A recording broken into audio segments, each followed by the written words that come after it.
Jadi Bapak-Bapak, Ibu-Ibu semua, eh, apa yang terjadi ya? Apa sih manfaatnya kalau Bank BUMN Syariah itu di merger? Manfaat yang pertama adalah dia akan menikmati efisiensi biaya. Jadi kalau Bank BUMN Syariah itu di merger, maka dia akan menikmati tingkat efisiensi ya, tingkat efisiensi dari sisi pengelolaan operasionalnya.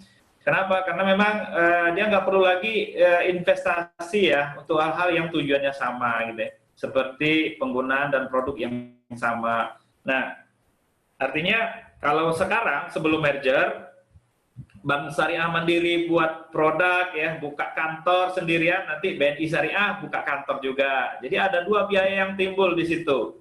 BSM buka kantor, BNI buka kantor. Nah kalau dia merger, kantornya sama gitu ya. Jadi nggak perlu buka di sama tempat, bahkan tetanggaan nggak perlu lagi gitu. Nah jadi di situ dari sisi efisiensi, dari sisi infrastruktur ya, dari sisi infrastruktur. Nah ini potensi yang pertama yang akan dinikmati oleh Bank BUMN Syariah kalau dia merger ya, dari sisi efisiensi. Ini juga disampaikan di beberapa diskusi ya di CNBC Indonesia.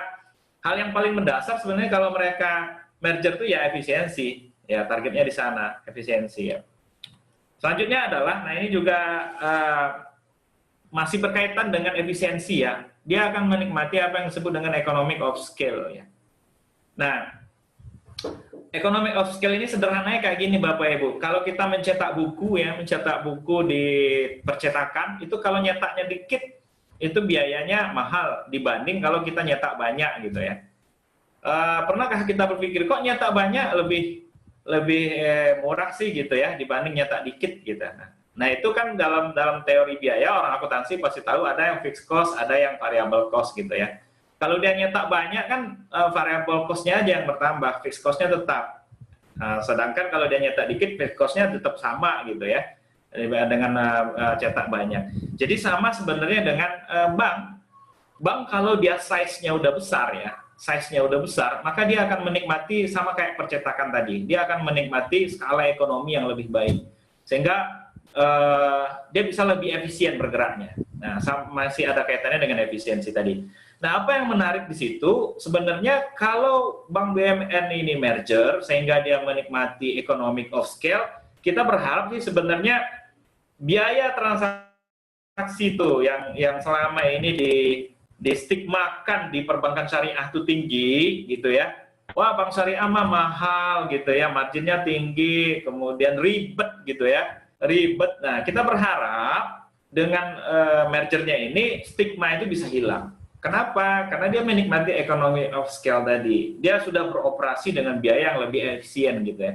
Dia sudah beroperasi dengan biaya yang dengan skala ekonomi yang lebih baik gitu. Nah, sehingga memang bank syariah bisa lebih bersaing ya dari sisi biaya. Akhirnya apa? Kita berharap nih indeks kepuasannya ya sama dengan perbankan konvensional, sehingga pada saat orang sudah Bank BUMN Syariah udah menikmati ekonomi of scale ya orang puas gitu ya. Pada saat orang puas ya kayaknya sama aja sih kita sebut nama contohnya BCA dengan Bank BUMN Syariah ini kayaknya sama aja, sama-sama murah gitu ya, sama-sama lebih nggak ribet gitu. Nah ini harapan kita yang kedua ya. Selanjutnya adalah pembiayaan pemerintah. Ini kan pemerintah ini punya proyek-proyek, apalagi zaman sekarang tuh infrastruktur ya. Infrastrukturnya bahkan 2021 kata beberapa analis ekonom alokasi APBN untuk pembiayaan infrastruktur itu lebih besar dari COVID ya. Nah, itu salah satu dikritisi oleh banyak orang ya. Kok kayaknya kita nggak serius nih mengatasi COVID ya. Masih serius masalah infrastrukturnya. Itu hal lain lah ya. Tapi di sini proyek-proyek infrastruktur itu kan selama ini Bank Syariah tidak terlalu mengambil peran yang penting ya untuk membiayai proyek-proyek seperti itu. Walaupun sebagian didanai dari sukuk ya, sebagian didanai dari sukuk. Nah, kenapa Bank Syariah tidak terlibat secara signifikan di pembiayaan infrastruktur pemerintah? Ini karena memang size-nya Bank Syariah itu kecil-kecil. BSM yang paling besar, tadi asetnya 114 triliun. Itu ya masih kecil gitu ya, modalnya nggak kuat, modalnya cuma 9 triliun. Sedangkan proyek-proyek infrastruktur itu ratusan triliun ya, ratusan triliun. Nah, dengan mergernya Bank BUMN Syariah ini diharapkan dia bisa mengambil peran penting dalam proyek-proyek pemerintahan, ya, pembiayaan pemerintah yang skalanya udah sangat besar gitu ya. Sehingga apa? Karena modal kecil, karena modal Bank Syariah kecil ya, selama ini Bank Syariah bermain di mikro dan konsumer ya, di mikro dan konsumer. Nah, kita berharap nanti kalau dia merger, ini Bank Syariah BUMN ini bisa mengakses ya, bisa mengakses ke proyek-proyek besar ya, proyek besar pemerintah. Setidaknya ya berbanding sama lah dengan bank konvensional gitu ya. Nah, selanjutnya ini sudah sama-sama kita ketahui market share ya. Dengan merger nanti kita berharap market share Bank Syariah ini benar-benar double digit gitu ya. Bapak Ibu perlu Bapak Ibu ketahui ya.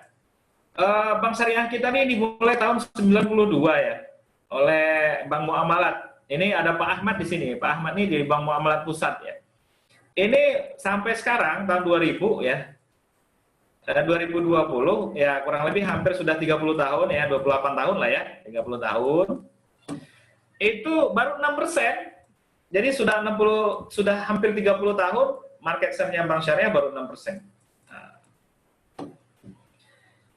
Artinya nggak bergerak ya, udah sangat lama nih, 30 tahun tuh udah usia yang cukup lah ya. Kalau kita ngelihat dari mulai berdirinya, bukan kita ngelihat dari undang-undangnya. Kalau undang-undangnya kan 2008 ya yang terbaru. Tapi semenjak berdirinya ini geliatnya agak pelan 6%. Nah, kita berharap nanti kalau di merger maka ini bisa double digit, yang 6% ini bisa turun ke bawah. Nah, ya setidaknya masuklah di angka 12% gitu ya.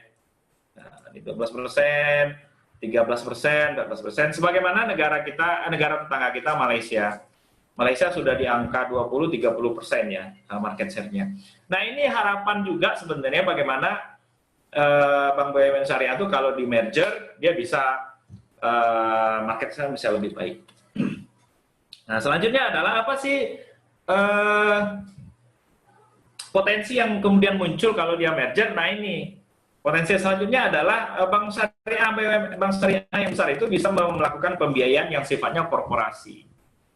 Jadi investment bank dia sudah gitu ya, masuk ke wilayah investment bank ya, bank yang melakukan pembiayaan dalam bentuk investasi dan segala macam. Tidak ada satupun sekarang di Bank Syariah kita di Indonesia yang investment bank. Dan sehingga memang kenapa? Karena modalnya kecil tadi, modalnya cuma 9 triliun dan segala macam. Nah, kita berharap kalau dia merger dia bisa menjadi investment bank atau melakukan pembiayaan korporasi ya, pembiayaan korporasi yang tentunya ini akan mengambil peran penting ya bagi pergerakan perekonomian di Indonesia. Bahwasanya Bank Syariah berperan penting dalam membiayai pembiayaan proyek yang besar gitu ya. Nah, kenapa juga masuk ke pembiayaan korporasi ini juga menarik. Nah, kalau Bank BUMN Syariah ini nggak pindah ke pembiayaan ke jalur korporasi, maka kalau dia masih tetap, contohnya kalau udah digabung, dia masih tetap di jalur mikro dan konsumer. Nah, ini kita kasihan nanti dengan bank-bank syariah non BUMN gitu ya. Bukan kasihan sebenarnya. Artinya kayak gini, ya ibarat nyuruh lomba lari gitu ya. Ini kalau dia digabung, sekarang ini sama-sama anak SMP nih gabung, Bank Muamalat, Bank Syariah Mandiri, Bank BNI gitu ya. Kemudian BCA Syariah, ini sama-sama anak-anak SMP nih lomba lari. Tapi kalau digabung Bank Syariah Mandiri, BNI dan BRI digabung, disuruh ngelawan BCA Syariah, ngelawan Bank Muamalat, ini nggak apple to apple lagi. Jadi sudah kayak kita nyuruh lomba lari antara anak SMA dengan anak SMP, gitu ya. Anak SMA-nya yang gabung tadi, yang anak SMP-nya yang lembaga Bank Syariah yang lain. Sehingga apa? Supaya nanti bank-bank syariah itu nggak memperebutkan pasar yang sama gitu, yaitu pasar mikro tadi, pasar mikro dan pasar consumer tadi. Nah, makanya kita berharap nanti Bank BUMN yang termerger ini itu dia bisa masuk di pembiayaan korporasi yang pasar ini sama sekali tidak dimasuki oleh bank syariah selama ini gitu ya. Jadi dia memasuki pasar baru, Jadi new player lah Bank Syariah di hal-hal yang sifatnya corporate gitu. Nah, dan di investment bank gitu. Nah, ini harapan kita sih seperti itu. Kalau nggak kayak gitu ya susah juga ya kalau pasarnya masih pasar yang sama. Selanjutnya adalah Nah ini yang selanjutnya, potensi yang bisa muncul kalau Bank BUMN itu merger gitu ya. Inklusi keuangan syariah. Jadi gini Bapak Ibu, inklusi keuangan syariah ini sangat menarik ya. Kami beberapa kali tuh ngisi ceramah di masjid-masjid gitu ya, yang sifatnya masih di kota loh, bukan di daerah, di Palembang ini. Itu kalau kita bicara tentang bank syariah masih banyak yang nggak tahu ada ya bank syariah itu. Kemudian kantornya ada apa di Palembang? Nah itu kan pertanyaan-pertanyaan yang menurut saya sangat-sangat mendasar ya. Apakah ada kantor bank syariah di Palembang? Nah itu pertanyaan luar biasa gitu ya. Nah maka oleh karena itu kenapa itu terjadi? Karena keuangan syariah ini masih eksklusif gitu ya. Makanya kita penting melakukan inklusivitas terhadap keuangan syariah. Sehingga apa? Bank BUMN tadi itu kan kalau gabung modalnya besar, kantor cabangnya banyak, akses operasionalnya efisien, maka kita berharap dia mampu menciptakan inklusi keuangan syariah ya, dalam bentuk mampu menjangkau dan memberikan layanan yang lebih jauh dan lebih dalam kepada masyarakat hingga ke daerah-daerah di pedesaan yang belum sama sekali tersentuh oleh layanan keuangan syariah.